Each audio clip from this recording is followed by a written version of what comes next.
This is a really difficult subject for people to talk about. Again, going back to what we're saying is that we're supposed to be the same, so there shouldn't be any difference.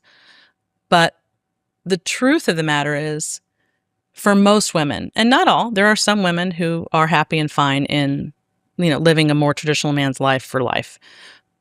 But for most women, it has been my experience doing this for so many years that eventually, no matter how happy they may be in their career at first, or, being independent, earning money, whatever, if they're going to be a wife and mother, and if you're not, that might be a separate conversation.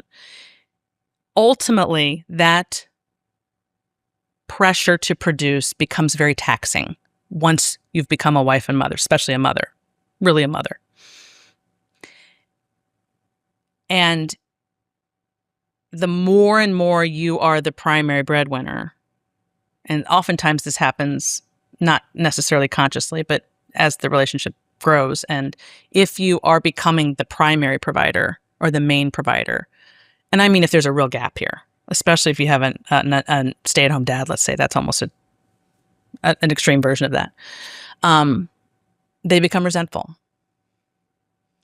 And it's not their fault. It's not natural for them to be doing both of those things, in my opinion, simultaneously, unscathed. Meaning you can, but you're wearing yourself into the ground. And this is why we have the mental health crisis we do. This is why we're having marriages strained as we do, because you're asking them to do too much. You cannot do both of these things simultaneously without breaking down. It's because they're not meant to be done simultaneously.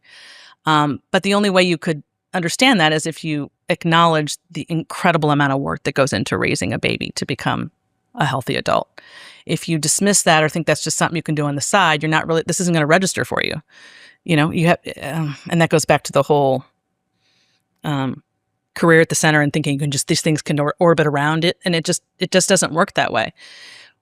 A man who's providing is in the main role. He's not going to be taxed by that. He's going to be emboldened by that. He wants to do that. He's a provider and a protector. It's in his DNA, and it's unique to him, and it's special for him. And we've taken